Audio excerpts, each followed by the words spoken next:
Assalamualaikum warahmatullahi wabarakatuh. Bismillahirrahmanirrahim. Alhamdulillahi rabbil alamin. Allahumma salli ala sayyidina Muhammad sayyidil mursalin wa alihi wa sahbihi ajma'in. Astaghfirullahal azim. Allahumma anta rabbi la ilaha illa anta khalaqtani wa ana 'abduka wa ana 'ala 'ahdika wa wa'dika mastata'tu. A'udzu bika min syarri ma sana'tu. Abu'u laka bi ni'matika 'alayya wa abu'u bi dhanbi faghfir li. فإنه لا يغفر الذنوب إلا أنت سبحانك لا علم لنا إلا ما علمتنا إنك أنت العليم الحكيم وتب علينا إنك أنت التواب الرحيم رب اشرح لي صدري ويسر لي أمري واحلل عقدة من لساني يفقهوا قولي أما بعد. Para hadirin wal hadirat rahimakumullah, monggo sareng-sareng kita niat talabul ilm pados ilmu. Kula nggih pados ilmu, jenengan pados ilmu, sami-sami belajar. Lajeng nomor kalih niat i'tikaf dhateng masjid menika sunnah lillahi taala. Mugi-mugi saged istiqomah ngantos akhir hayat kita di dalam taat kepada Allah, di dalam ngelampaui sholat jamaah, ngelampaui kesayangan-kesayangan, ngelampaui hal-hal yang positif, yang baik. Semoga sampai akhir hayat kita dan kita termasuk orang-orang yang husnul khotimah. Amin ya rabbal alamin. Para hadirin wal hadirat, niki sami-sami ngaos kita sampai pada surat Al-Baqarah ayat 40. A'udzu billahi minasy syaithanir rajim. Bismillahirrahmanirrahim. Ya bani Israil adhkuru ni'mati allati an'amtu 'alaikum wa awfu bi'ahdi وأوفوا بعهدي أوف بعهدكم وإياي فارهبون وآمنوا بما أنزلت مصدقا لما معكم ولا تكونوا أول كافر به ولا تشتروا بآياتي ثمنا قليلا وإياي فاتقون ولا تلبسوا الحق بالباطل وتكتموا الحق وأنتم تعلمون وأقيموا الصلاة وآتوا الزكاة واركعوا مع الراكعين. صدق الله العظيم وصدق رسوله النبي الكريم ونحن على ذلك من الشاهدين. Bismillahirrahmanirrahim. Dawuhipun Allah Subhanahu wa taala. Qala Allah taala fi kitabihil karim. Ya bani Israil. Ya bani Israil, he bani Israil. Uzkuru ilinga sapa sira kabeh, zikira sapa sira kabeh. Nikmati ing nikmat ingsun, allati an'amtu kang aweh nikmat sapa ingsun Allah alaikum ing atase sira kabeh. Wa aufu lan padha nuhono sapa sira kabeh, penuhi biahdi kelawan janji ingsun, ufi mongko nuhoni sapa ingsun biahdikum kelawan janji sira kabeh. Wa iyaya lan ingsun Allah farhabun wedi sapa sira kabeh, wedi sapa sira kabeh. Wahai Bani Israel, ingatlah, zikirlah terhadap nikmat-nikmatku, dawuhnya Allah, yang telah aku berikan kepada kalian, dan penuhi janjiku yang telah engkau berjanji, kalian semua berjanji, maka niscaya aku akan memenuhi janjiku terhadap kalian, dan kepadaku, kepada Allah, takutlah kalian semua. Para hadirin wal hadirat rahimakumullah. Wahai Bani Israel, dawuhnya Allah, Bani Israel kemarin sudah kita bahas bersama.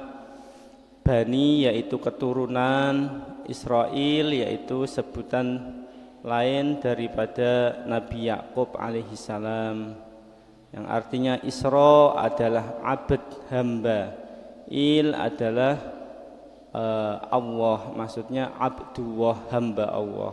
Maka Israel itu sama dengan Abdullah, artinya hamba Allah. Ya Bani Israel, wahai keturunan Nabi Yakub alaihissalam, keturunan Nabi Yakub. Nabi Yakub bin Nabi Ishak, Nabi Ishak bin Nabi Ibrahim. Kemarin sudah kita bahas, Nabi Ibrahim punya istri yang bernama Sayyidah Sarah, punya putra Nabi Ishak. Nabi Ishak punya putra Nabi Yakub. Nabi Yakub punya putra yang pertama namanya Yahuda. Maka Yahuda, Yahudi itu keturunan anak pertama dari Nabi Yakub. Dari jalur Yahuda ini yang sekarang etnisnya disebut dengan Yahudi.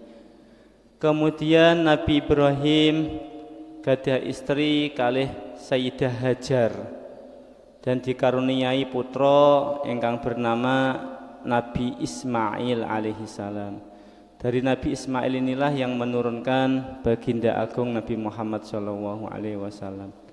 Kemudian Nabi Ibrahim itu gadah istri malih kalih Konturoh, namanya Konturoh, dan dikaruniai putra sebanyak 6. Saya pernah baca tapi saya lupa referensinya. Allahu a'lam. Katanya kalau dari Indonesia itu masuknya dari Konturoh. Allahu a'lam. Saya pernah baca seperti itu di dalam buku, dalam kitab, lupa saya tapi kitabnya Jawa, kalau bahasanya fi ardi Jawa, fi ardi Jawa. Jawa ya maksudnya Jawa yang kita duduki ini.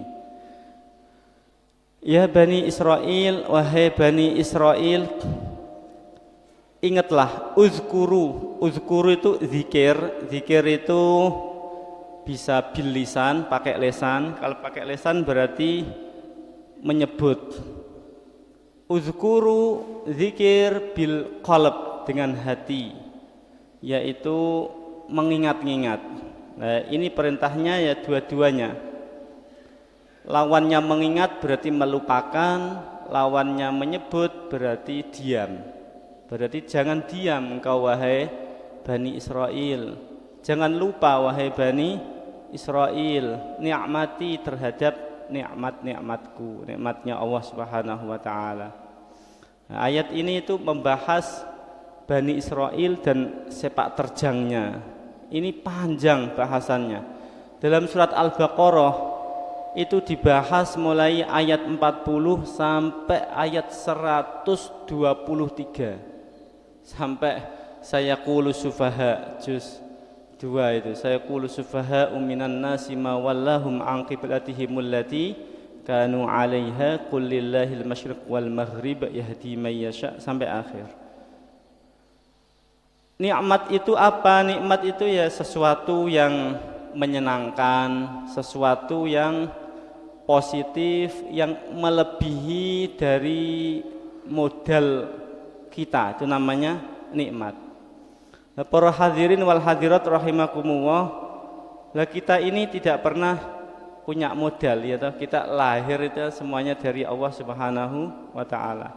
maka hidup kita ini nikmat semua. Kita dikasih Allah sehat, ya nikmat. Kita dikasih Allah uang, nikmat. Dikasih Allah rezeki, nikmat. Dikasih Allah mata dan lain sebagainya, nikmat. Karena kita aslinya tidak punya apa-apa.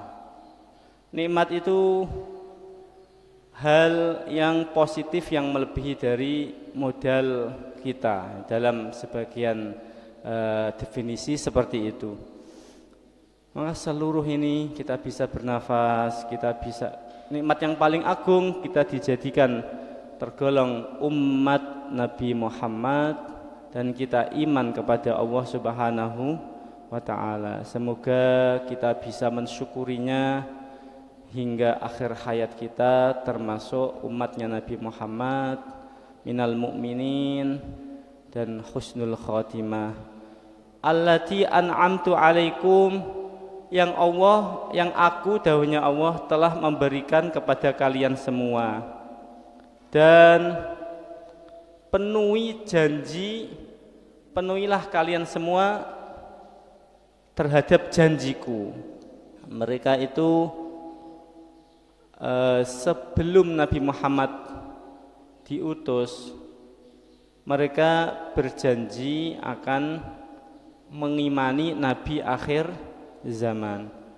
Jadi di dalam keterangan, dalam tafsir dijelaskan orang Bani Israel ya, menafsirkan ayat ini, wa minhum ummiyuna la ya'lamunal kitaba illa amaniya wa inhum illa yadhunnun, sampai akhir. Mereka itu ada sebagian yang ahlul kitab yang pinter Taurat dan Injil. Jadi sebetulnya sebagian mereka itu tahu isi kandungan Taurat dan Injil, pinter. Dan di dalam Taurat dan Injil dijelaskan nanti akan diutus Nabi akhir zaman, ismuhu Ahmad, namanya Ahmad, yakni Nabi Muhammad itu, dengan beberapa tanda-tanda yang sangat jelas sekali. Oleh karenanya saat Nabi Muhammad berdagang, ikut ya, diajak oleh Abu Thalib, paman beliau, ke Syam untuk berdagang, mendagangkan dagangannya Abu Thalib. Ke Syam yang pertama, ke Syam yang kedua itu mendagangkan dagangannya Sayyidah Khadijah radhiyallahu anha di usia 25 tahun.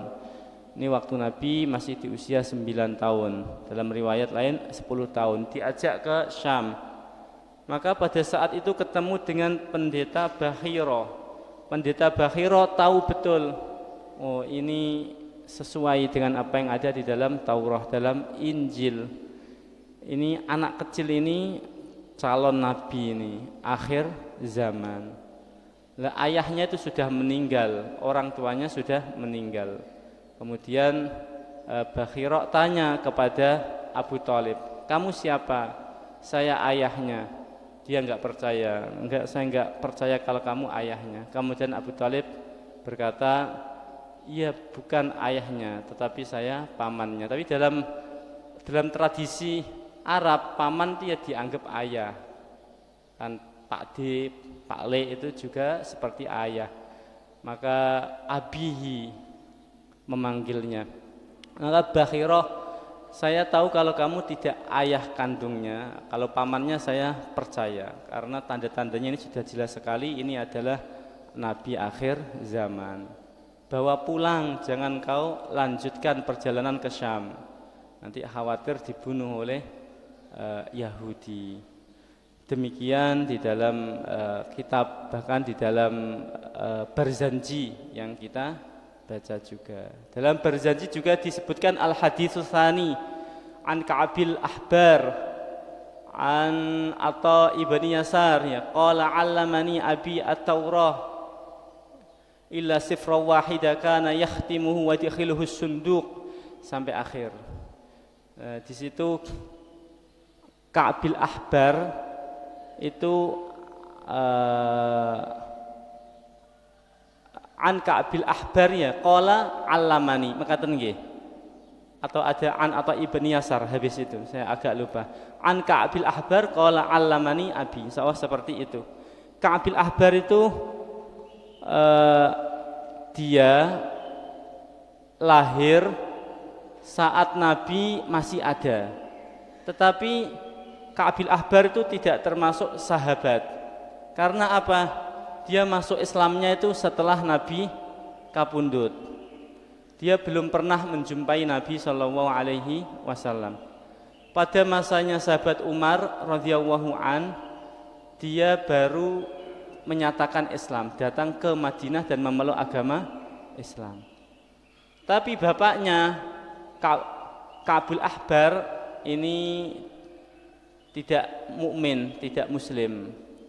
Lah Ka'bil Ahbar itu bercerita, karena abi allamani abi at-Taurah illa sifrau wahida. Bapakku ngajari aku kitab Taurah. Aku diajari illa sifrau wahida, kecuali ada satu lembar itu kana yakhtimuhu. Bapakku sudah menghataminya, dianggap sudah selesai. Tapi satu lembar itu enggak diajarkan kepada aku.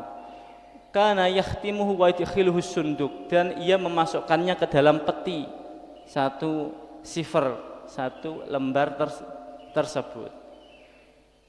Fa idza mata abi, maka ketika bapakku meninggal, fa idzan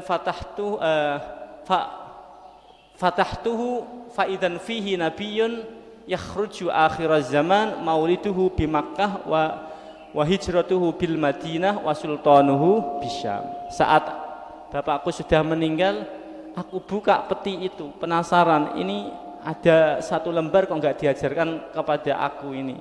Apa isinya? Dibuka, ternyata di situ penjelasan terkait tanda-tanda terkait alamat nabi akhir zaman.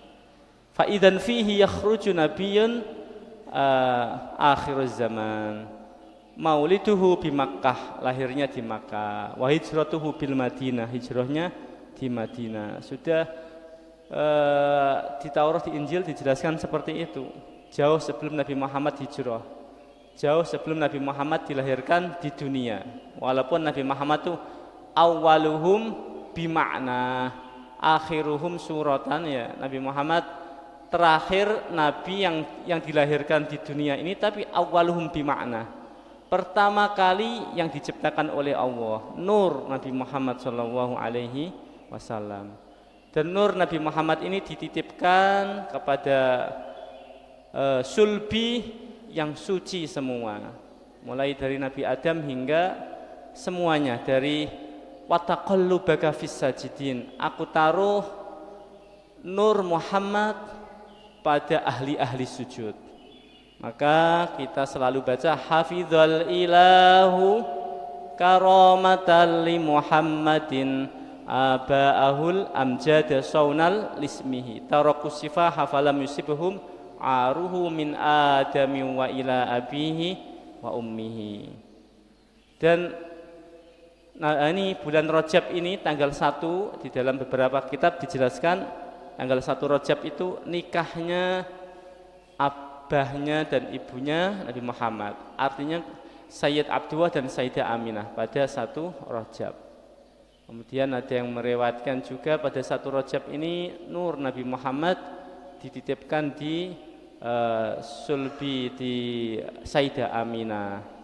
Oleh karenanya kalau kita dengarkan beberapa dawuhnya kiai-kiai sepuh, terutama Mbah Yai Maimun, ya, kalau bulan Rajab tidak bisa puasa 1 sampai 10, tanggal 1 puasa sama tanggal 10. Di situ nur Nabi Muhammad Shallallahu Alaihi Wasallam. Kemudian, wahai Bani Israel, penuhi janjiku, ya, janjinya mereka itu akan mengikuti, akan beriman saat janji mereka itu saat Nabi akhir zaman diutus, mereka akan mengikutinya, akan beriman kepadanya. Kalau kalian bisa seperti itu, kalian memenuhi janji kalian, ufi bi ahdikum, maka niscaya aku Allah akan memenuhi janji kepada kalian. Kalian akan hidup bahagianya di dunia, bahagianya di akhirat. Wa iyaya farhabun, dan hanya kepadakulah kalian takut. Para hadirin wal hadirat rahimakumullah, para bapak, para ibu ingkang estu-estu kawula hormati. Kata farhabun, takut, ini takut, kalau takut kepada Allah itu takut untuk mendekat kepada Allah.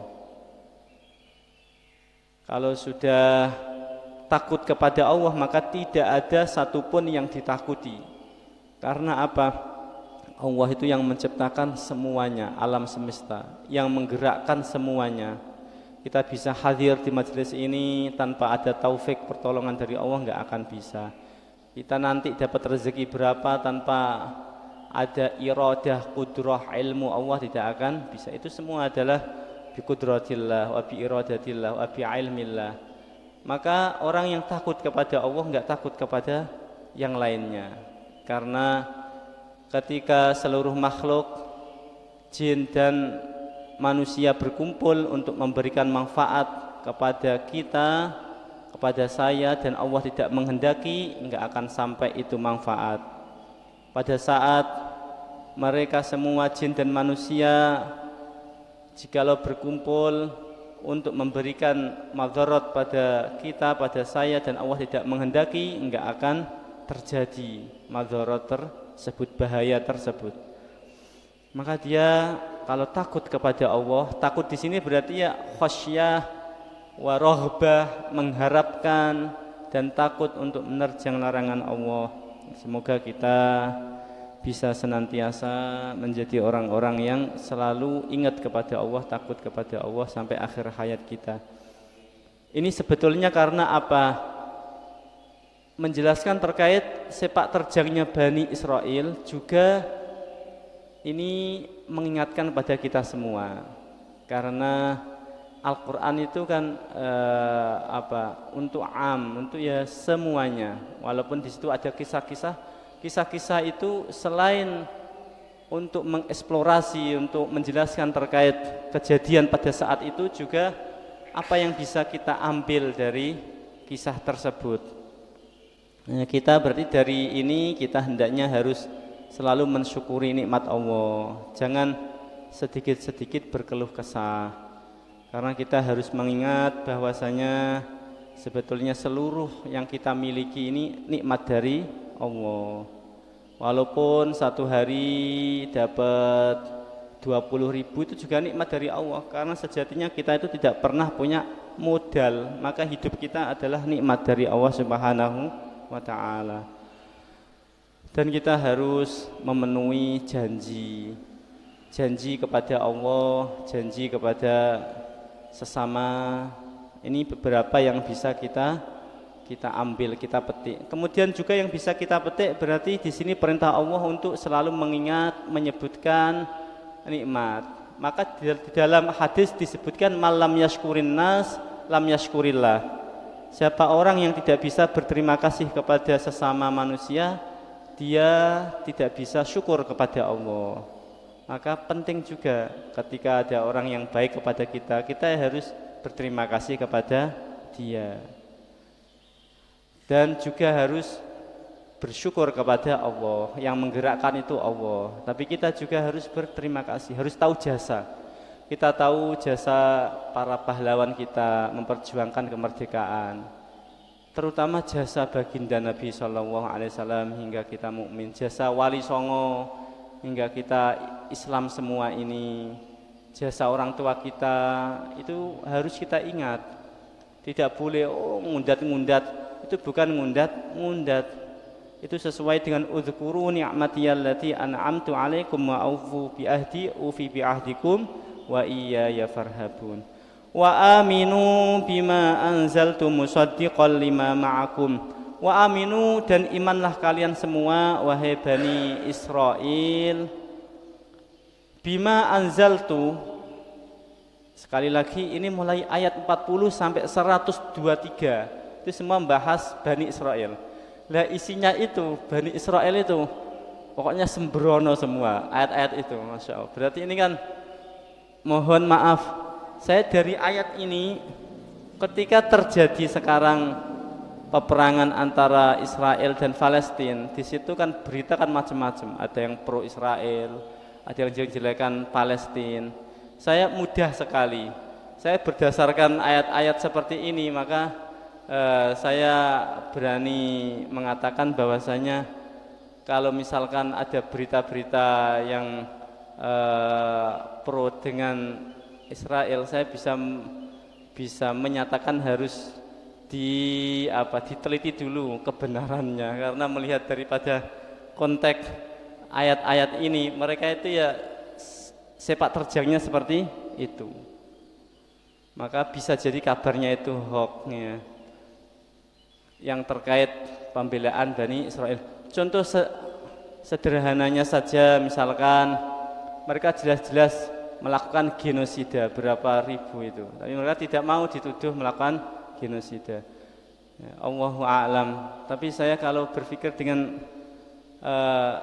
ayat ini kan sudah jelas, qad ini kan dauhnya Allah, dan tidak tahu kejadian di sana seperti apa. Tapi bisa diambil kesimpulan ya berarti mereka itu sering sekali berbuat kebohongan, itu sering sekali mengolah dan lain sebagainya. Allahu a'lam. Wa aminu bima anzaltu, dan imanlah kalian semua terhadap apa-apa yang aku turunkan. Masya Allah, ini loh, ini juga bisa kita ambil pelajaran seperti ini. Kalau kita dakwah, itu kita harus berusaha untuk menyentuh hati al-mad'u, yang diajak, yang didakwai.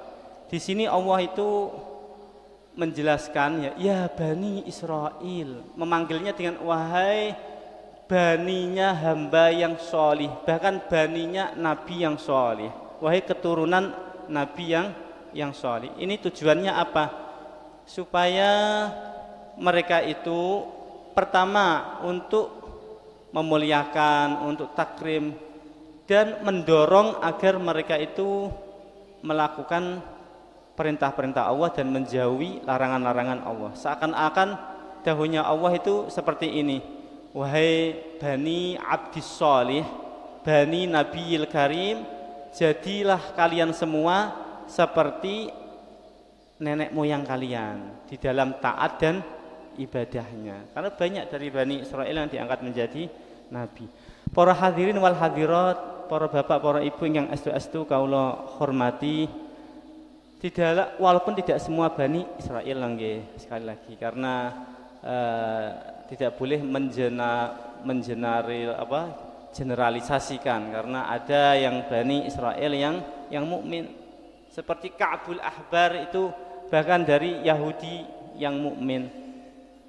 Kemudian ayat-ayat yang menjelaskan Yahudi itu malah semuanya adalah terkait dengan obaih, dengan kejelekan-kejelekan mereka. Ini bisa saya pahami, dan juga dalam tafsir dijelaskan, maka orang Yahudi itu lebih dominan kekufurannya, maksudnya jarang sekali yang mukmin seperti itu. Walaupun tafsir itu ya, kita tidak bisa mengatakan tafsir itu 100% benar, tetapi kan didukung dengan konteks kalamnya sudah jelas, asbab nuzulnya sudah jelas, maka kebenaran itu sudah mendekati. Karena saya berkata seperti ini, tidak ada yang tahu maksud saya melainkan saya sendiri. Dauhnya Allah, tidak ada yang tahu maksud yang sesungguhnya seperti apa melainkan Allah. Tetapi kan di situ tafsir-tafsir itu ada dukungan-dukungan yang jelas di dalam penafsirannya. Kalau misalkan ya Bani Israel diartikan wahai bani yang ada di Indonesia, itu jelas-jelas tafsirnya adalah melenceng sekali, tidak mungkin. Kemudian yang bisa kita ambil pelajaran lagi, para bapak, para ibu ingkang astu kawula hormati, bahwa Allah itu di dalam mengajak mereka untuk berbuat baik itu dengan halus sekali, dengan hasun dengan tasyrif wa takrim, seperti redaksi ya Bani Israil. Juga redaksi seperti ini, dawuhnya Allah, wa aminu bima anzaltu, dan imanlah kalian semua terhadap apa-apa yang aku turunkan. Musaddiqo, yang apa-apa yang aku turunkan itu membenarkan lima ma'akum, terhadap apa yang ada pada kalian. Imanlah kalian terhadap apa yang aku turunkan, yang Allah wahyukan, yang Allah turunkan, dawuh-dawuhnya Allah. Tidak bil Quran, tidak dijelaskan bil Quran, walaupun maksudnya adalah Al-Quran. Nah, ini supaya mereka itu tidak bisa membantah lagi bahwa yang disuruh Allah untuk beriman adalah dawuh-dawuhnya Allah yang membenarkan apa yang ada pada kitabnya mereka, yang membenarkan apa yang ada di Taurat dan apa yang ada di Injil. Wala takunu awwala kafirin bih, dan janganlah kalian menjadi orang-orang yang pertama kali kufur. Walaupun orang yang pertama kali kufur itu ya tidak dimulai dari Bani Israil, sebelumnya juga banyak, seperti kaumnya Nabi Nuh itu kan kufur.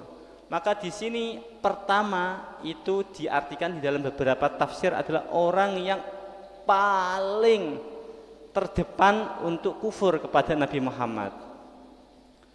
Orang yang paling terdepan untuk mengkufuri Nabi Muhammad. Ayat ini menjelaskan seperti itu. Wala tashtaru bi ayati, dan janganlah kalian menjual ayat-ayatku, mengganti ayat-ayatku samanan qalila, dengan harga yang remeh. Wa iya ya fattakun, dan hanya kepadakulah kalian takut. Ini mangke ngantos 5:30 kurang sedikit nggih. Wala tashtaru bi ayati samanan qalila wa iya ya fattakun. Nah, ini di dalam tafsirnya dijelaskan, saya baca itu Yahudi, terutama Yahudi juga dari Bani Israil, ini punya sifat materialistik yang sangat tinggi sekali. Jadi apa-apa itu harus diukur dengan materi.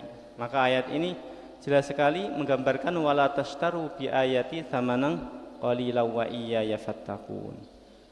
Ini juga nasihat buat kita semua, bahwa kita harus tidak boleh mengukur apa-apa dengan materi. Misalkan kayak ngaji seperti ini, ono duwike toh gak? Ana duwike ya wegah. Nah, semuanya diukur dengan materi. Jamaah ono duwike toh gak? Kalau enggak ada ya emoh. Makanya Nabi Isa, ajarannya Nabi Isa, Injil itu, Nabi Isa itu juga Bani Israil. Nah, kalau ajarannya Nabi Isa itu lebih ke spiritual, isinya menyeluruh ke spiritual, pembahasan terkait spiritual di Injil itu dijelaskan dalam tafsir seperti itu. Karena apa? Sebelumnya itu mereka ya selalu mengukur dengan materi, maka di masanya Nabi Isa diajak untuk lebih ke spiritual. Tapi banyak sekali mereka yang tidak mau mengikuti Nabi Isa, hingga akhirnya Nabi Isa itu dikejar-kejar, mau dibunuh. Nabi Isa kemudian diangkat oleh Allah, dan Nabi Isa sampai sekarang belum meninggal. Besok Nabi Isa diturunkan kembali oleh Allah Subhanahu wa taala. Nabi Isa itu belum menikah, besok akan menikah dengan umat Nabi Muhammad sallallahu alaihi wasallam. Karena seluruh nabi, seluruh rasul itu simah, itu nikah semua. Dalam ayat dijelaskan seperti itu. Nah, ini juga nasihat buat kita jangan selalu mengukur dengan materi. Karena ukuran keimanan kita itu ya itu, makanya Allah tidak mengukur dengan materi, karena pengen mengetahui iman kita itu setebal apa. Kalau langsung diukur dengan materi, sholat jamaah subuh langsung dapat pajero, langsung dapat alpat, dapat tanah 1000 hektar gitu. Nah, itu kan tidak bisa diketahui mana yang benar-benar mukmin. Mukmin itu beriman, yu'minuna bil ghaib, iman dengan janji-janji Allah. Para bapak, para ibu ingkang estu kaula hormati, sebagaimana dawuhnya Nabi Muhammad, sholatul jamaah afdhalu min sholatil fardhi bi 27 darajah au kama qol, melebihi 27 derajat, dan 1 derajat itu khairun minad dunya wa ma fiha, lebih baik dari dunia seisinya. 1 derajatnya luwih apik daripada alpat dan lain sebagainya. Maka orang yang mukmin, yang taat kepada Allah itu kedudukannya tinggi sekali di sisi Allah Subhanahu wa taala. Walaupun secara strata sosial ya ukurannya adalah sosial, kaya itu dianggap mulia, itu kalau pandangan manusia. Di sisi Allah yang taat. Kemudian jika ada yang bertanya, kenapa orang-orang yang taat tetapi kok hidupnya, ekonominya kok pas-pasan, itu ada yang kafir kok hidupnya dengan melimpah ruah kekayaannya. Karena apa? Kalau terkait kekayaan materi itu Allah memberikan baik kepada orang yang kafir maupun kepada orang yang mukmin. Karena apa? Dunia itu remeh sekali di sisi Allah Subhanahu wa taala. Dunia itu sangat remeh sekali. Makanya Allah berikan baik kepada orang yang kafir maupun orang yang mukmin. Tetapi mereka tidak dikasih Allah rezeki nikmat yang namanya ketenangan di dalam jiwa. Tidak dikasih Allah nikmat jenengan nggih, yang ahli benar-benar taat kepada Allah itu hatinya akan tenang, ketenangan dalam jiwa. Jenengan kalau sudah terbiasa melakukan kebaikan itu akan tenang. Ketika absen di dalam ngaji, absen di dalam jamaah, maka hatinya akan gelisah. Maka rezeki itu tidak hanya diukur dengan materi. Nanti khawatirnya wala tashtaru bi ayati tsamanan qalila wa iyaya fatakun. Wala talbisul haqqo, ini sifatnya mereka itu. Dan jangan kalian labasa yalbisu itu mencampur. Kalau labisa yalbasu itu memakai. Berarti kalau albasu saya memakai pakaian. Kalau albisu mencampur. Wala talbisu, dan janganlah kalian mencampur yang hak dan yang batil. Jadi mereka itu ya gitu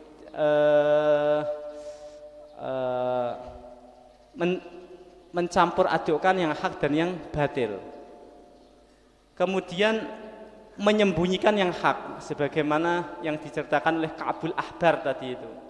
Wa antum ta'lamun wa aqimus shalah, dan dirikanlah salat, wa atuz zakah, dan tunaikanlah zakat, warka'u ma'ar rakiin, dan tunduklah bersama orang-orang yang tunduk. Sebagai penutup ini ada keterangan dari Abu Hayyan fi tafsirihi, dalam tafsirnya beliau indah sekali. Wa fi hadhil jumal wa in kanat ma'tufatin bil wawi allati la taqtadi fil wad'i tartibun ajibun minal fasahati wa bina'ul kalam ba'dhuhu ala ba'din, wa dzalika annahu ta'ala amarahum awalan bi dzikrin ni'mah allati an'amaha 'alaihim idh fi dzalika ma yad'u ila mahabbatil mun'im wa wujubi ta'atihi, thumma amarahum bi ifa'il ahdi alladzi iltazamuhu lil mun'im, thumma rahabahum bi tartibi ifa'ihi huwa ta'ala bi ahdim fil ifa' bil ahdi, thumma amarahum bil khawfi min niqmatin illam yufu faktanafal amru bil ifa' amrun bi dzikri ni'mah wal ihsan wa amrun bil khawf min al isyan, thumma aqaba dzalik bil amri bi iman khas wa huwa ma unzila minal Qur'an. Warahaba fi dzalik bi anna musaddiqul lima ma'ahum falaysa amran mukhalifan lima fi aydihim li'anna al-intiqal ila al-muwafiq aqrab min al-intiqal ila al-mukhalif, thumma nahum an istibdal khasis bin nafis, thumma amarahum ta'ala bittiqai, thumma aqaba dzalik bin nahyi an labsil haqqi bil batil wa an katmil haqqi, fa kana al-amru bil iman amran bi tarki dhalal wa an-nahyu an labsil haqqi bil batil wa katmal haqqi tarkan lil idlal. Walamma kana dhalal nashi'an an amrayni immatam wihil batil haqqan in kanat ad-dalail qad balagat al-mustami' wa imma an kitmanid dalail in kanat lam tabluhu. Jadi dawuhnya Abu Hayyan sebagai penutup ini dawuhnya Allah bagi orang yang alim di dalam nahwu, dalam balaghah, dalam shorof itu akan mengatakan oh ini adalah tidak lain kecuali dawuhnya zat yang menciptakan alam semesta. Kalamun qadimul la yumallu sama'uhu tanazzaha an qaulin wa fi'lin wa niyati. Tertibnya itu runtut sekali. Itu dawuhnya Abu Hayyan. Ya memang kalau kita cermati, padahal di situ ya Allah memakai wa itu dengan itu tidak harus menunjukkan tertib, tetapi itu loh tertib sekali. Tertibnya seperti apa? Pertama, ya, orang kalau dakwah itu bisa mengikuti seperti ini. Pertama, Allah menyebutkan nikmat terlebih dahulu. Ya. Jadi kalau jenengan mau ngajak, ini tapi jangan-jangan oh tak pakai ilmu kampanye gitu. Musim kampanye. Saya sebutkan nikmat-nikmatku, saya telah berbuat baik. Ya kalau memang tujuannya untuk kebaikan ya monggo kerso. Kalau sudah jadi memang bertujuan untuk memperbaiki ya monggo kerso. Nah ini tertibnya urut sekali.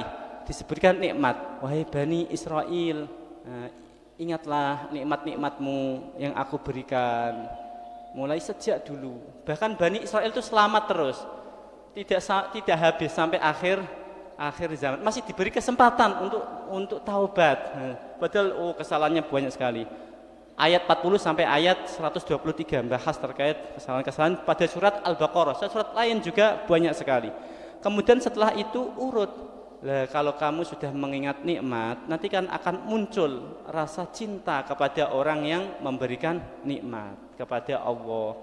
Kalau sudah muncul berterima kasih dan cinta, maka tentunya akan memenuhi janjinya. Kalau sudah memenuhi janjinya, maka akan mengikuti apa yang diperintahkannya. Maka tidak akan menyembunyikan terkait dengan kebenaran dan seterusnya. Ini karena panjang dan waktunya sudah mau habis. Intinya adalah Al-Quran itu kalamullah, Masya Allah, di dalam seluruh aspeknya adalah mu'jizah. Semakin kita bisa mendalami, semakin alim, semakin tahu bagaimana kemu'jizatan Al-Quran. Semoga apa yang kita pelajari secara singkat ini ada manfaatnya buat kita semua, bisa kita lakukan, bisa kita amalkan. Semoga kita semua selalu ingat kepada Allah, selalu mensyukuri nikmat-nikmat Allah, dan semoga kita tidak menyembunyikan kebenaran. Semoga kita menjadi umatnya Nabi Muhammad dalam keadaan mukmin hingga akhir hayat kita, bersama keluarga kita, bersama orang-orang yang kita cintai. Semoga kita diberkahi oleh Allah.